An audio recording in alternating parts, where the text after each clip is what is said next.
다시 사랑 시리즈로 돌아왔습니다. 오늘 14번째 시간으로 내 방식 고집하지 않기. 우리 말씀의 제목을 함께 따라 해보겠습니다. 시작.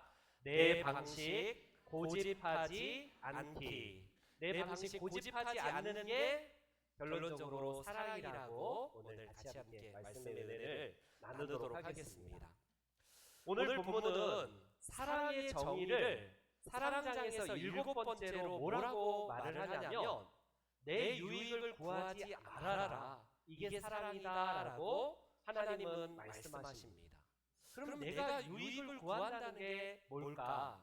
이 번역을 오늘날의 현대의 번역으로 조금 쉽게 번역하고 의역을 하는 번역들이 많이 나와 있는데 그중에 영어 성경 몇 개를 한번 보겠습니다. ESV를 비롯해서 NRSV 그리고 NLT 성경을 보면 자기의 방식을 주장하거나 우기지 않기 이렇게 말을 해요. 내 방식, own way 주장하지 말고 내가 요구하지도 않는 것 이게 바로 사랑이라고 현대어는 번역을 하고 있습니다. 쉽게 말하면 사랑을 하되 내 방식 이거를 따라 내가 이렇게 하니까 너는 따라 그걸 우리가 주장하지 않는 것이 바로 사랑이라고 말씀을 하고 있습니다. 그렇다면 사랑은 내 유익과 내 방식을 주장하지도 않고 구하지도 않고 요구하지도 않는다면 100% 상대방의 유익을 구하라는 말일까? 내 유익과 내 행복과 내 이익은 조금도 개입하지 말라는 말씀일까? 여러분 그런 사랑이 가능할까요? 이 땅에서? 내가 사랑을 베풀 때에 나도 행복한 거 이거 너무나 인지상정 아닌가요? 내가 누군가를 도울 때에 내 안에 엔돌핀이 솟고요. 와 가슴이 막 뿌듯해지는 거 그거 절제하고 하지 말라는 그런 의미일까?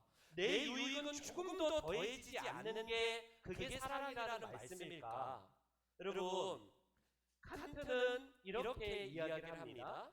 보상의 행동의 동기로 작용한다면 보상이 사랑의 행동의 동기로 작용한다면 그 행동은 더 이상 도덕적이지도 않고 참된 신앙일 수도 없다. 오늘 본문의 말씀과 비슷한 이야기를 임마누엘 칸트는 합니다.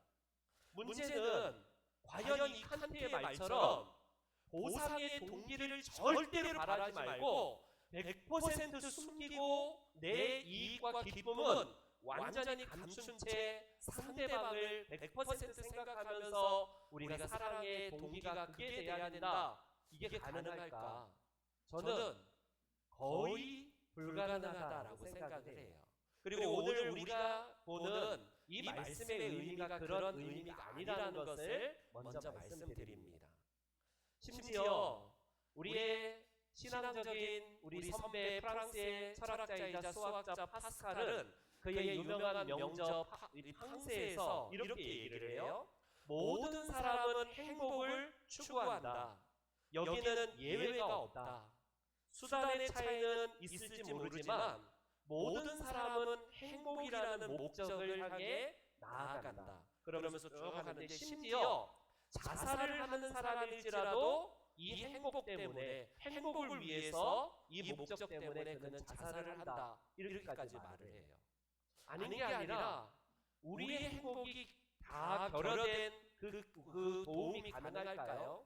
여러분들이 이제 내일 이번 주에 본투표를 하게 될 텐데 여당을 지지하던 야당을 지지하던 내 행복과 내 유익이 전혀 개입되지 않고 100% 나라를 위해서 나는 투표한다. 그런 사람 있을까요? 거의 없습니다. 유튜버들 보세요. 어떻게 하든지 내 돈을 많이 받기 위해서는 더 자극적이고 더 공격적으로 표를 몰아서 내가 그렇게 내 유익을 셈하면서 지지하는 거 아니겠습니까? 여를 지지하던 야를 지지하던 누구나 다 목적이 내 유익이고 내 행복이 그 안에 담겨져 있는 거 부인할 수가 없을 거예요. 오늘 예배 드리는데 나는 100% 하나님의 영광만 바라지 나는 죄인입니다. 나는 은혜도 받으면 안 되고, 난 웃음도 가지면 안 되고, 난 기쁨이 없어야 돼. 나는 철저하게 회개만 있어야 돼. 그런 분 있을까요? 거의 불가능합니다. 예배를 드릴 때 하나님도 영광 받으시지만 놀랍게도 우리도 행복해요. 우리도 하나님이 주신 성령의 은혜로 말미암아 기쁨이 우리 안에 나오고요. 회복의 은혜로 말미암아 내게 유익이 있어요. 그런데 성경은 분명히 이 사랑은 이런 유익을 구하지 않는 것이 사랑이다 라는 말을 하니까 어떡할까요? 이렇게 본다면 다른 사람을 사랑하고 다른 사람을 돕고 선행과 기부를 하고 자원봉사를 하는 것도 다 자기의 행복과 직결되어 있습니다. 이거를 부정할 수는 없어요. 그래서 우리는 사랑을 할 때에, 베풀 때에 뿌듯해집니다. 교회에는 그 사람들이 많이 찾아와요. 꼭 부목사님 만나면 되는데 부목사님 만나면 꼭 그렇습니다. 부목사님 말고 담임 목사님과 상담을 해야겠습니다. 그래요. 아니 부목사님과 담임 목사 뭐 차이예요? 똑같은 안수받고 기름부은 종인데 근데 꼭 담임 목사를 만나야 될 이유 99.99999%가 결론은 뭔지 아세요? 돈 좀 달라 이거예요. 와, 그들이 얼마나 사연을 진짜인지 아닌지 모르겠어요. 구분할 수 없을 정도로 눈물 나는 사연을 바탕으로 막 이야기를 하면 저는 F가 많이 없거든요. F도 있긴 하지만 그들의 얘기를 막 들을 때 막 눈물이 나고 도와줘야겠다는 마음이 들면서도 한편으로는 이거 속는 거 아닌가? 그러다가 어느 때는 막 요구하는 대로 20만 원도 지어주고 막 이래요. 그러면 남들 목사가 하지 않는 나는 이 정도로 도와주는 대단한 목사야. 막 뿌듯함이 내 안에 있습니다. 심지어 몇 년 전에 우리 교회에 등록을 하셨어요. 교회 등록까지 하고 그리고 정착까지 하고 이남전도회까지 열심히 한 달 동안 활동을 합니다. 그분이 저를 찾아와서 목사님 좀 상의 드릴 게 있습니다 하고 찾아오셨더라고요. 그래서 왜 무슨 일인데요? 그랬더니 사실은 제가 월세를 몇 달 밀렸는데 목사님 조금 도움 주시면 제가 갚겠습니다. 우리 교회 성도님이시고 세 가족이신데 어떻게 외면할 수가 있어요? 없는 돈을 몇십만 원, 그 당시 돈이 한 30만 원이니까 없는 돈 해서 드렸습니다. 그 다음 주에 그분 교회에서 배울 볼까요? 없어요. 이름도 생각납니다. 안중생.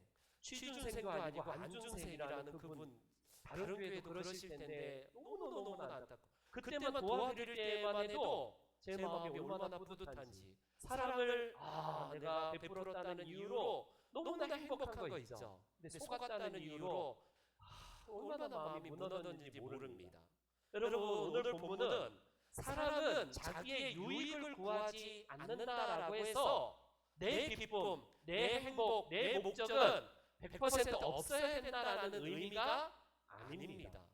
그런 사랑을 하면서 우리가 자동적으로 뿌듯해지고 기뻐지고 행복해지는 것은 당연한 거예요. 이거는 당연한 겁니다. 이걸 부정해서는 안 돼요. 오늘 본문이 그런 의미가 아니라 사랑을 베풀면서 그거 있잖아요. 손익계산. 반대급부로 내게 돌아올 뭔가를 기대하면서 사랑을 하는 행위. 이걸 말합니다.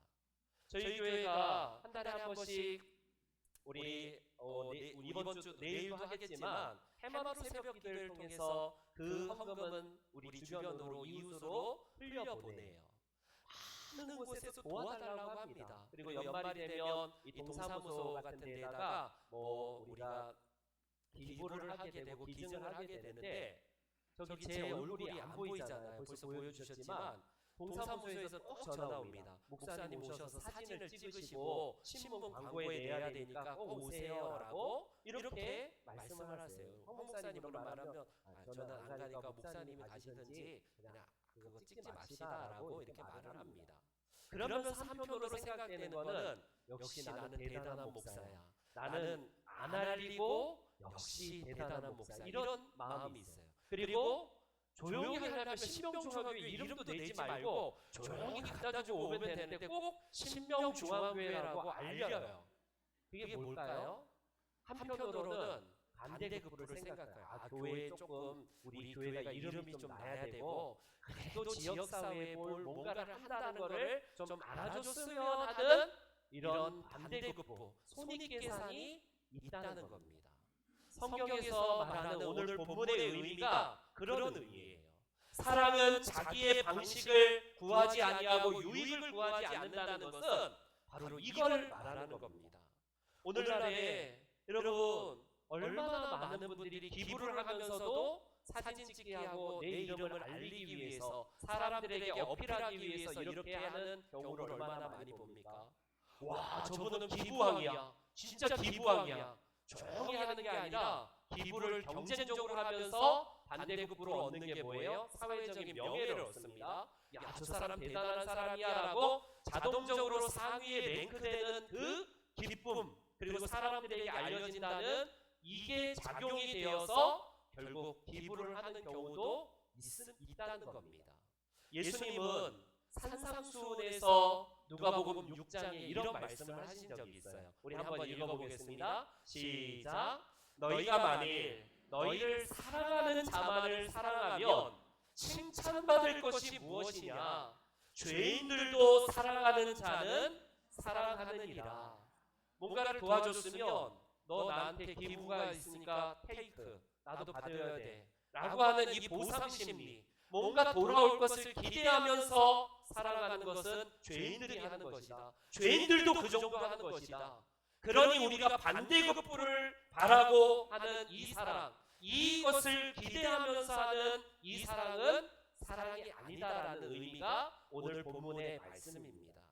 종종 이러한 반대급부는 우리 주변에 많이 목격이 돼요. 심지어 교회도 목회자도 이런 것들을 우리가 많이 경험하게 됩니다. 예수님 당시에 목회자라고 알려진 바리새인들이 그러했다는 거 아십니까? 그들은 처음부터 사람들에게 기부를 하고 자선을 하면서 여기 있습니다 라고 나팔을 불고 알리진 않았을 거예요. 처음부터. 그들은 조용히 은밀하게 그것을 도와주면서도 알리는 것을 정말 꺼려하면서 정말 마음을 다하여서 섬겼을 겁니다. 시간이 지나면서 남들이 못하는 걸 내가 하네? 라고 하면서 나팔을 불기 시작하고 거리와 길거리에서 사람들에게 내가 이런 사람입니다 라고 알아주었으면 하면서 자기의 자선의 일을 계속 드러냅니다. 당신들은 못하는 걸 나는 이 정도로 하는 대단한 사람이야 라고 자기 자신을 드러내는 대명사가 바로 바리새인이었다는 거예요. 이런 것은 사랑이 아니다라고 오늘 본문에서 말씀하는 겁니다. 그래서 예수님은 마가복음에서 너는 구제할 때에 오른손이 하는 것을 왼손이 모르게 하여 내 구제함을 은밀하게 하라. 은밀한 중에 보시는 내 하나님께서 아버지께서 그것을 갚아주실 것이다. 사람이 알아주기를 기대하면 이미 박수받고 칭찬받고 보상받으면 이 땅에서 상급은 다 끝났어요. 그러나 하나님 나라의 상급은 없다는 겁니다. 은밀하게 하는 것, 이게 바로 우리 주님이 말씀하신 사랑의 방법이라고 말씀을 해요. 이 사랑은요, 자기의 유익과 자기의 방식을 고집하지도 않고 요구하지도 않는다는 것은 곧 그래서 다른 사람을 배려하는 것을 말합니다. 배려하는 것. 여러분, 사랑은 타자 중심으로 봐야 돼요. 우리의 시선이 타자 중심으로 봐야 돼서 어떻게 하면 그 사람이 요구하고 그 사람이 원하는 게 뭘까를 생각하는 겁니다. 남편은 이런 면에서 아내에게 내가 당신에게 뭐 반지도 사주고 나 해주고 다 했는데 왜 그래? 여러분, 아내가 원하는 사랑이 있는데도 나는 내 방식으로 사랑한 거예요. 배려가 아니죠. 아내도 마찬가지입니다. 남편을 이해하고 사랑하는 방식이 남편이 원하는 방식인가, 그걸 봐야 된다는 거예요. 예수님은 특별히 약자를 보호하는 법을 율법에다가 많이 배치를 하시면서 그 약자는 완전히 그냥 쳐다도 안 보는 그 시대에 많은 율법서에서 우리 이웃에게 이런 사랑을 베풀라고 하지 않나요? 그 중에 레위기 말씀 대표적으로 많지만 너희가 너희의 땅에서 곡식 거둘 때에 부자가 여러분 곡식 거둘 때 단모퉁이에서 떨어진 열매 그것들을요 거두지 말래요. 포도원에 열매가 혹시 있다면 그거 각자까지 다 거둬들이지 말고 어려운 이웃들, 이방인들, 나그네들, 그 가난한 그런 사람들을 위해서, 과부를 위해서 남겨두라. 이게 하나님이 약자를 보호하시는, 상대방의 유익을 구하는 사랑인 것을 말씀하고 있다는 겁니다. 여러분, 미국의 세계 최고의 대학 중에 하나인 하버드 대학교는 원래 신학교예요. 목사들을 양성하는 양성기관이었습니다. 그거에 이제 신학교가 됐는, 대학교가 됐는데, 그곳에서 경영학을 가르치는 경영학 시간에 교재가 뭐냐면 다른 책이 아니라 성경이었습니다. 성경을 가르치면서, 성경을 가르치면서 사랑과 나눔의 정신을 성경에서 차용하여서 가르쳤습니다. 하버드 대학이. 그런데 오늘날 성경이 경영학의 교과서일까요? 성경은 이제 강단에서 사라진 지 오래잖아요. 대학 강단에서. 그러면서 어떡합니까? 어떻게 하면 이윤을 많이 남길 것인가? 이게 최대의 결국에는 그런 키워드가 됐습니다. 성경의 원리대로 한다면요, 이윤을 남기는 과정에서도 타인을 배려하고 경쟁업체나 또 고객들과 또 내가 함께하는 사원들과 직원들을 어떻게 하면 배려할 것인가, 이게 관점이 돼야 된다는 거예요. 여러분, 이랜드의 그 기독교 정신으로 만들어진 회사 이랜드가 지금 많이 쪼그라든 것 같아요. 이름도 거의 없습니다. 이랜드의 박성수 장로님, 회장님은 얼마나 대단하신 분이냐면 순수익 10%를 교회에 11조를 하고 순수익의 10%는 사회에 무조건 환원했습니다. 어려울 때도 무조건 10%는 사회에 환원하고 교회에다가 11조를 내신 분인데, 놀랍게도 그분은 직원들을 대하는 데 있어서 너무 가혹했다는 듯 싶어요. 제대로 직원들에게 월급을 지급하지도 않고 너무 가혹하게 경영을 하신 탓에 결국에는 노사분규가 일어나고 이랜드가 많이 쪼그라들었지 않습니까? 이것은 무조건 절대화시킬 수는 없지만 이게 한 단면일 수 있어요. 성경은 내 이익과 회사 이익을 차리지 말라, 그걸 말하지 않습니다. 그런 반면에 어려운 이웃들을 위해서 우리가 어떻게 하면 배려할 것인가, 이걸 봐야 된다는 거예요. 아까 벌써 보여줬지만 레리 버켓이라는 사람이 쓴 성경 속의 경영학이라는 책에 보면 해고할 때에 이렇게 하라고까지 저분은 이야기를 합니다. 크리스천 고용주라 하더라도 종업원의 업무 능력이 떨어지거나 업무 태도가 좋지 못하면 당연히 해고할 수 있다. 회사를 위해서, 그 CEO를 위해서. 그러나 해고하려면 어느 정도의 일정 기간을 두고 해고를 위한 면접을 시행한 다음에 다른 일자리를 찾는 데 도움을 최대한 주어야 된다. 무슨 말일까요? 너 나가, 너 쓸모없어, 그냥 하나의 그냥 뭐 그런 사람으로 버리는 게 아니라 상대방이 시력급여를 받을 수 있도록 도와주고 다른 곳에 생애 대책이 막막한 그들을 위해서 다른 일자리와 취직자리도 생각해주는 이런 경영 원리가 요구가 된다라고 저분은 말을 합니다. 그렇습니다. 이게 바로 사랑이래요. 이 사랑을 나의 유익이 아니라 남의 유익에 100%를 하는 사랑은 이 땅에 존재하지 않는 것 같아요. 그 사랑을 시행하는 사람을 딱 한 분 들라고 한다면 우리의 부모님, 특별히 어머니라고 할 수 있을 겁니다. 어머니들은 어렸을 때 보면 저도 가난했지만 한 번도 자식들을 위해서는 가난한 적이 없었어요. 이런 노래 있잖아요. 어머니는 짜장면이 싫다고 하셨어. 어머니는 짜장면이 싫다고 하셨어. 그 맛있는 짜장면이 왜 싫지? 저도 이해할 수가 없어요. 그 맛있는 짜장면 오랜만에 우리들에게 먹이는데, 형제들에게는, 아들들에게는 먹이는데 어머니는 안 드시고 계십니다. 그 맛있는 고기를 우리들의 입에 들어갈 때에는 얼마나 배부른 표정으로 보셨는지 지금도 기억이 나요. 이게 바로 내 유익을 구하지 아니하고 남의 유익을 구하는 이 땅의 하나님의 모습을 보여주는 거의 유일한 분이라고 할 수 있습니다. 그런데 이게 바로 우리들에게 필요해요. 남의 유익을 구하는 데 있어서 내 가족과 내 자녀는 그게 가능한데 왜 교회 안에 교회 식구들과 내 지체들에게는 이게 불가능하냐고요. 왜 내 사랑은요, 내 자녀에게는 100% 그들을 위한 유익을 생각하면서도 원수까지 사랑하라는 것까지 나가지 못하는 걸까요? 그것도 내가 100% 피해자라고 생각했지만 피해자도 아닌데도 불구하고 평생 복수를 갈고 저주하면서 미워하는 마음을 가지고 있는 것은 이건 왜일까요? 많은 성경의 이 영어 번역본과 현대 번역본이 오늘 본문을 달리 번역할 때 사랑은 내 방식을 추구하거나 주장하지 않는 것이 사랑이라고 이렇게 번역을 합니다. 그러니까 더 쉽게 다가오죠. 여러분, 내 방식대로 사랑하는 건 사랑이 아니에요.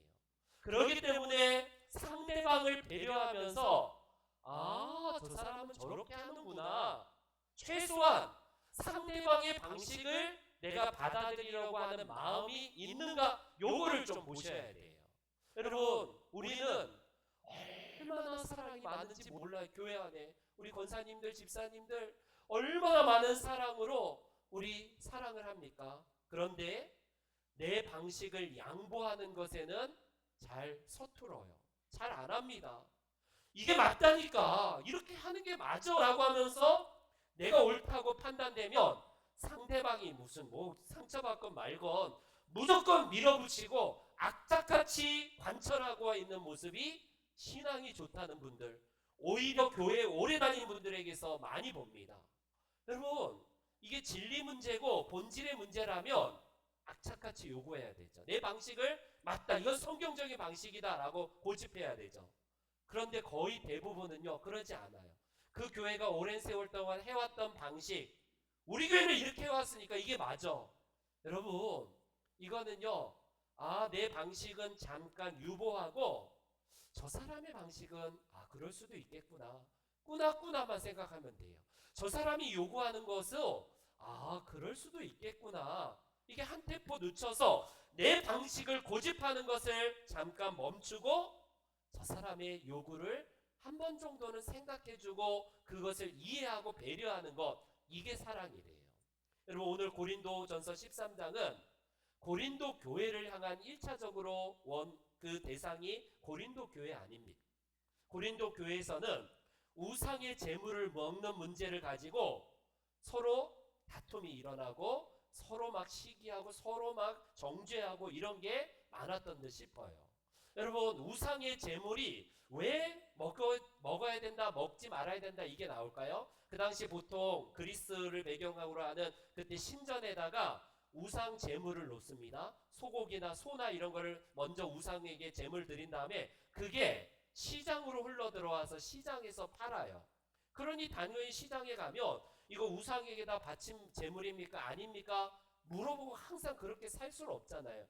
그런데 어떤 사람은 마음껏 그거를 알면서도 사고 먹는 사람이 있는 반면에 어떤 분은 저 우상에게 바친 제물을 먹어서는 안 돼, 교회에서도 이것 때문에 다툼이 일어나는 거예요.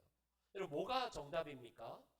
뭐가 정답이에요? 저는 어렸을 때 주일학교 때 늘 들었던 말이 제사 음식은 귀신이 거기다가 오줌을 싼 거니까 절대로 먹어서는 안 돼. 그래서 저는 어렸을 때부터 그런 교육을 많이 받아서 저희 부모님이 안 계실 때 옆집에서 뭐 잔치하고 그러면 그 어렸을 때는 왜 그렇게 시루떡이 그냥 제사 음식의 전형으로 있었는지 꼭 가져오면 시루떡만 가져오세요. 그래서 가져오면 집에 부모님이 계시건 안 계시건 제가 나가서 받으면요 바로 어디다가 직행을 하냐면 화장실 문을 열고 그다음 다 재래식이잖아요. 다 버려버렸던 기억이 있습니다. 이거 우상에게 이거 바친 제물은 귀신이 오줌 싸는 거니까 절대로 먹어서는 안 돼 갖고 제가 다 버렸어요, 사실. 그런데 제가 성인이 되어서 보니까 우상에게 바친 제물은 먹는 것이 오히려 믿음이 좋은 사람이래요. 바울 사도는 그런 견해를 밝힙니다. 오히려 먹는 사람이 훨씬 더 믿음이 좋은 사람으로 말을 해요. 그거 뭘 먹는다고 뭐 어때 하면서 말을 하잖아요. 바울 사도는 왜냐하면 하나님은 한 분이시고 이 땅의 우상과 이 땅의 귀신은 아무것도 아니고 존재하지도 않기 때문이기 때문에 담대하게 먹어도 된다라는 게 바울 사도의 태도였어요. 그런데 바울 사도는 이때에도 나의 유익을 구하지 아니하고 먹는 문제에서 상대방을 유익을 구하는 차원으로 접근합니다. 혹시 믿음이 연약한 사람이 내가 담대하게 먹는 모습을 보면 어떻게 할까? 한 번쯤은 자기의 태도와 방식을 잠깐 멈추고 상대방의 유익을 구한 거예요. 그래서 고린도전서 10장에 이런 말씀을 하는 겁니다. 고린도전서 10장 23절 24절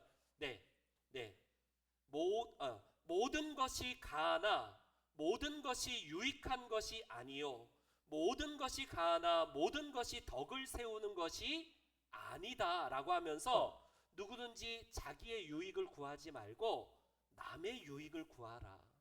내 방식이 100% 맞다라고 하더라도 그 방식에서 상대방의 방식을 조금은 고려하고 제고하고 그렇게 배려하는 것이 필요하다.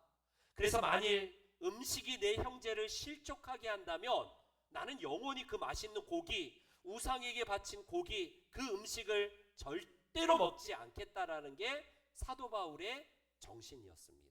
이게 바로 우리에게 필요한 사랑이라는 거예요. 여러분, 내 방식을 양보할 수 있는 유연함, 이 마음의 태도가 결국 사랑이라는 겁니다. 우리 교회는 어떤가요? 교회 안에 대부분 보면 여러분 자기 방식을 고집하다가 문제가 생기고 알력이 생기고 다툼이 일어나고 시험에 들고 막 이래요. 아니 그게 뭐라고? 그 방식이 A나 B냐의 방식이 B본질이라면 상대방의 방식도 한 번 정도는 받아줄 수는 알아야 돼요. 내가 무조건 옳다는 것을 들이밀고요, 이걸 주장하는 것에서 잠깐 멈추길 바랍니다. 문제는 뭐냐면 여러분 여당이냐 야당이냐 누구나 다 지지하거나 다 주장할 수 있어요. 문제는 누군가를 주장하면서 그 방식에서 아 그렇군요, 상대방을 배려하고 들어주면 되는데 정죄시킵니다. 막 뭐라고 하면서 정죄하는 거, 이게 얼마나 심각한 문제예요. 여러분 교회 안에서 제가 부목사로 신앙생활했던 분 중에 교회에서 절대로 찬송가만 불러야지 복음성가 부르면 그건 안 된다라는 철칙을 가지신 분이 있어요. 그분의 방식이죠. 존중해드립니다. 문제는 내가 존중하는데 그분은 어떻습니까? 교회에서 예배 시간에 찬송가 외에 복음성가를 부르면 다 세속적이고 하나님도 영광받지도 않는 곡이라고 하는 그 정죄, 그게 문제라는 거예요. 여러분 어떻습니까? 그게 본질의 문제입니까? 찬송가 안에 몇백 년 전에 지어진 이 찬송가는 그 당시 술집에서 노래하면서 사람들을 유의를 즐기고 막 사람들의 육을 즐기게 하는 가락도 있다는 거 혹시 아십니까? 심지어 일제강점기 때에 우리들이 싸울 것은 육체, 그게 군가로서 전쟁에서 쓰이는 노래란 거 혹시 아십니까? 그런데 여기 안에 들어오면 거룩한 노래가 되어서 이거는 하나님께서 영광 받으시고, 이 안에 들어가 있지 않은 다른 곡들은 세속적이고 하나님이 안 받으셔서 그것 드리면 이거는 무슨 대단히 불경스러운 거고 이거는 굉장히 영광스러운 겁니까? 이런 구분은 의미가 없어요. 방식의 차이는 얼마든지 우리가 양보할 수 있는데 문제는 그걸 가지고 성경이 그렇다는 듯 막 상대방을 저주하고 정죄하고 그러는 거예요. 우리 주변에 여기 서창동에 가면 큰 교회 있습니다. 정동수라는 우리 교단에서는 2단으로 했는데 킹 제임스 버전, 그러니까 킹 제임스 버전 외에 다른 성경은 다 사탄이고 다 변질되었기 때문에 이 성경 보면 안 된다는 겁니다. 그런 게 어디 있어요? 킹 제임스 버전만 하나님이 영감받은 유일한 성경이고 우리 일반 개역 개정은 하나님의 영감을 한번 사탄의 성경이다. 그게 문제라는 겁니다. 킹 제임스 버전도 하나의 방식일 수 있다라고 받아들인다면 그들도 이런 유연함이 필요한데 그런 게 문제이기 때문에 결과적으로 우리 교단에서는 그 정동수 거기를 2단으로 치리한 겁니다. 여러분 몇 년 전에 새롭게 떠오른 이머징 처치 운동에 그 운동을 하고 있는 마크 드리스콜이라는 목사님이 이런 운동을 해요. 이렇게 합니다. 다친 손, 열린 손, 다친 손, 열린 손. 이걸 단순하게 기억하라는 겁니다. 복음의 핵심, 본질은 닫혀 있어야 된다. 이거 타협이 안 된다는 거예요. 성경에서 동성애 문제, 이거 인권이지 뭘 그걸 가지고 뭐 쫀쫀하게 안 된다는 거예요. 본질의 문제는 닫힌 손이어야 되지만 문화의 입으로 다가오는 거는 다 수용하고 타협이 가능하고 다 양보하고 배려할 수 있다는 거예요. 교회가 드럼을 치면 안 된다. 이거는 열린 손이에요. 쳐도 되고 안 쳐도 되고 상관없습니다. 본질의 문제를 건드리면요, 그거 득달같이 달라들어야 되죠. 이거 안 된다. 하나님이 말씀하신 것이다. 근데 비본질적인 것은요, 방식의 차이는 얼마든지 유연하게 대처하고 그럴 수 있겠군요. 그렇군요. 그 방식도 참 좋은 방식이군요. 이게 가능해야 된다는 거. 이게 현대 교회에 필요하다는 겁니다.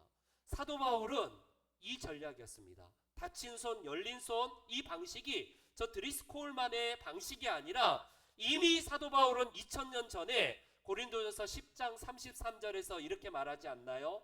나와 같이 모든 일에 모든 사람을 기쁘게 하여 자신의 유익을 구하지 말고 많은 사람의 유익을 구하여 그들로 구원을 받게 하라. 그러면서 율법 없는 자에게 다가갈 때는 바울 사도가 율법에서 이렇다라고 하는 게 아니라 문화에서는 열린 손을 해요. 그러면서 율법 없는 사람들의 방식을 차용하는 겁니다. 그게 바로 이게 유연한 사랑의 방식인 것을 말을 합니다. 이제 결론을 맺을게요. 자기의 유익을 추구하지 않는다는 것은요, 내 기쁨 전혀 개입되면 안 된다, 행복 개입되면 안 된다, 그게 아니었습니다. 우리는요, 사랑을 행할 때에 우리에게 있어서 때로는 내 계획에 차질이 생길 수도 있고 방해받을 것을 감내하면서 해야 돼요. 성경에서 이 사랑을 한 대표적인 사람이 누구냐면 바로 사마리아 사람입니다. 여러분, 사마리아 사람은 할 일도 없이 놀다가 지나가면서 시간적인 여유가 있어서 강도 만난 사람 보고 그냥 나 시간적인 여유도 있고 돈도 조금 있으니까 이 사람 도와줄까? 여러분, 세상에 그런 사람 없어요. 사마리아 사람이 그 사람도 그날 자기의 계획이 있고 해야 될 일들이 있고 자기가 써야 될 몫을 가지고 출발했는데 난데없이 사랑을 베풀어야 될 대상이 급한 사람이 발생된 겁니다. 그 사람에게 자기의 시간과 자기가 써야 될 돈을 이 사람에게 먼저 하고 있는 모습을 봐요. 그 길로 지나간 제사장과 레위인도 똑같이 지나가게 되는데 성경을 보면 제사장은 집으로 내려가는 중에 그를 만났다라고, 강도 만난 자를 만났대요. 집으로 내려갔다는 것은 예루살렘에서 여리고로 내려가니까 최소한 제사장은 자기의 직무인 제사장으로서 직무를 다 마치고 집으로 가는 길이었으니까 그날 아들 생일이니까 나 아들 생일 빨리 해야 돼, 약속했으니까 미안 하면서 그 계획을 먼저 따랐을 수도 있어요. 아니면 오늘 아내랑 극장 가기로 했는데 극장 가서 영화를 보기로 했는데 늦으면 안 돼, 내가 돈도 거기다 써야 되는데 안 돼 하면서 그랬을 수 있어요. 누구나 다 자기만의 계획이 있고 시간이 있고 돈이 있는데 갑작스러운 변수가 발생됐을 때를 우리는 그때 바로 사랑을 실천할 때라고 말을 하는 겁니다. 예수님은 이 사마리아 사람이 바로 사랑을 실천한 사람이라고 하지 않습니까? 강도 만난 자는 자기 계획이 없었던 게 아니에요. 자기도 자기 계획이 있었고 자기 길이 있었지만 그 상대방을 먼저 배려하여서 그 사람의 유익을 구하고 난 다음에 출발하지 않습니까? 나중에 돌아와서 더 돌아가는 돈이 있다면 내가 그때 드리겠습니다라고 하는 정도예요. 그렇습니다. 우리는 언제쯤 이 사랑을 실천할 수 있을까요? 내가 그를 정말 배려할 때는 보통 어떻습니까? 그건 여유가 있는 사람들이 하는 거지. 내 코가 석자인 사고 나도 지금 쪼드라들고 나도 어려운데 무슨 사랑을 베풀고 무슨 다른 사람을 도와? 이게 우리가 많이 이야기하는 변명 아닙니까? 여러분, 너무 바빠서 기도한다라는 말이 있어요. 너무 바빠서 기도한다, 역발상입니다. 너무 바쁘니까 하나님 오늘 기도는 조금 줄여두고 아시죠? 하면서 기도를 줄이는 게 보통 방식인데 역발상이에요. 오늘 해야 될 일이 너무 많아서 하나님 의지하면 안 되겠다. 이게 누구의 이야기냐면 마틴 루터의 이야기예요. 종교개혁할 때에 평상시 한두 시간 기도했던 그가 그날은 더 많은 과적한 이 업무를 앞두고 오늘은 다른 날보다 더 많이 바쁘기 때문에 오늘은 최소 3시간 기도해야겠다. 더 많이 기도해야겠다. 이게 역발상의 모습이에요. 이게 바로 이 마틴 루터에서 우리가 잘 알려진 빌 하이베스의 책으로 바로 너무 바빠서 기도합니다라고 현대에 알려진 이야기입니다. 그렇습니다. 저분의 이야기처럼 너무 바빠서 우리는 사랑을 베풀지 못해요. 내 코가 석자이기 때문에 사랑을 베푸는 것은 나중에 여유가 생기면 하겠습니다. 이게 우리의 변명이에요. 타당한 듯 싶고 그게 당연한 원리처럼 보이는데 여러분 기도하지 않으면 더 바쁘게 될 것을 이 마틴 루터는 알기 때문에 더 하나님께 매달리고 기도해야겠다. 이것처럼요. 바로 사랑도 똑같은 원칙이 적용된다는 겁니다. 내 코가 석자인데 누구가 누구를 돌보고 누가 누구를 사랑을 실천하고 내가 누군가를 도와. 그런데요. 어떻습니까? 사단의 전략은 계속해서 그런 생각을 심어줘요. 우리 스크루테이프의 편지라고 C.S. 루이스 몇 번 제가 소개해드린 그 책에 보면 악마 스크루테이프가 자기의 조카 워무드에게 31가지의 전략을 이야기하는 것 중에 그 중에 한 가지가 뭐냐면 성도들을 바쁘게 하라. 바쁘게 하라. 이 전략을 계속해서 현대 교인들에게 심어주라. 이렇게 조카에게 가르쳐 줍니다. 무슨 말일까요? 너무 바쁘면 정신없이 먹고 사는데 막 바쁘면 하나님도 잊게 되고 예배도 드린 듯 만 듯 막 분주하게 막 축도 받는 도 마는 도 하면서 나가버리고 그렇다는 거예요. 너무 바쁘면 상대방을 돌볼 여력도 없고 사랑할 수 있는 마음도 잃어버리기 때문에 그게 곧 이게 우리가 승리하는 길이다라고 이 스크루테이프가 가르쳐 줍니다. 어떤가요? 딱 우리의 이야기 아닙니까? 나는 그때 되면 나중에 천천히 할게요. 지금은 여유가 없습니다. 돈도 없고 내 코가 석자인데 내가 너무 바쁘기 때문에 나중에 하겠습니다. 사단의 전략에 넘어간 거라고 할 수 있습니다. 예수님은 100% 우리의 유익을 위해서 이 땅에 오신 분이에요. 그래서 로마서에 보면 이런 말씀하십니다. 그리스도께서도 자기를 기쁘시게 하지 아니하셨다. 히브리서에 보니까 우리의 하나님께서 어떤 분이시냐면 오직 하나님은 우리의 유익을 위하여 그의 거룩하심에 참여하게 하신다. 우리 사람의 유익을 위해서 그분은 이 땅에 오셨다라고 말을 해요. 가끔씩 소아 암이나 어렸을 때 암에 걸린 아이들이 어쩔 수 없이 머리가 이제 삭발을 해야 되는 경우가 있는데 가끔씩 학교에 가면 친구들이 다 머리를 밀었다는 훈훈한 기사가 나옵니다. 그 중에 한 가지인데 한번 영상을 잠깐 볼게요. 1분 정도 영상입니다. 초등학생 레이트는 당분간 좋아하는 소프트볼을 즐길 수 없습니다. 암을 진단받아서 항암 치료를 받아야 하기 때문입니다. 치료를 위해서는 머리를 깎아야 하는데요. 평소 좋아하는 소프트볼 경기장에서 머리를 깎기로 했습니다. I'm not scared. My friends are here with me right now. 친구 에밀리와 케이티는 레이튼이 홀로 삭발하는 것을 그냥 두고 볼 수 없었습니다. 그래서 함께 하기로 했고 서로 손을 잡고 삭발을 했습니다. Well, I wanted to be supportive of Layton, and we're really good friends, and I just wanted to help her. 야구 경기를 하던 남자아이들도 레이튼을 지지한다며 모두 머리를 깎았습니다. 심지어 소프트볼 코치도 삭발을 했습니다. 암과의 싸움에서 이겨야 한다며 많은 친구들이 한마음으로 레이튼을 응원했습니다. 네, 그렇습니다. 예수님이 하신 방식이 저 방식이었어요. 상대방을 유익을 위해서 내 방식의 고집을 내려놓고 하늘 보좌에서 평가하고 너 왜 그래가 아니라 그분은 우리의 인간의 몸을 입고 이 땅에 우리의 눈높이를 맞추면서 오신 분이에요. 그분은 삭발한 아이들에게 예수님은 같이 삭발을 하셔서 그 아이를 안고 계시지 않을까요? 제가 챗GPT에다 만들어 달라니까 저렇게 만들어 주더라고요. 예수님이 삭발하고 안아주는 모습을 그려줘 하니까 만들어 주더라고요.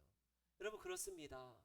예수님이 인간의 눈높이로 우리의 유익을 위해서 오늘도 그 몸을 내어주시고 그 모든 것을 내어주신 사랑이에요. 그분의 방식대로 내가 한번 내 방식대로 너희 한번 대우해 볼까 하는 순간에 한 사람도 남아있지 않아요. 그러나 그분은 당신의 방식을 내려놓고 우리의 유익을 위해서 우리의 방식을 이해하고 받아주시고 우리를 이 용서하신 분이 우리 예수님 아니십니까?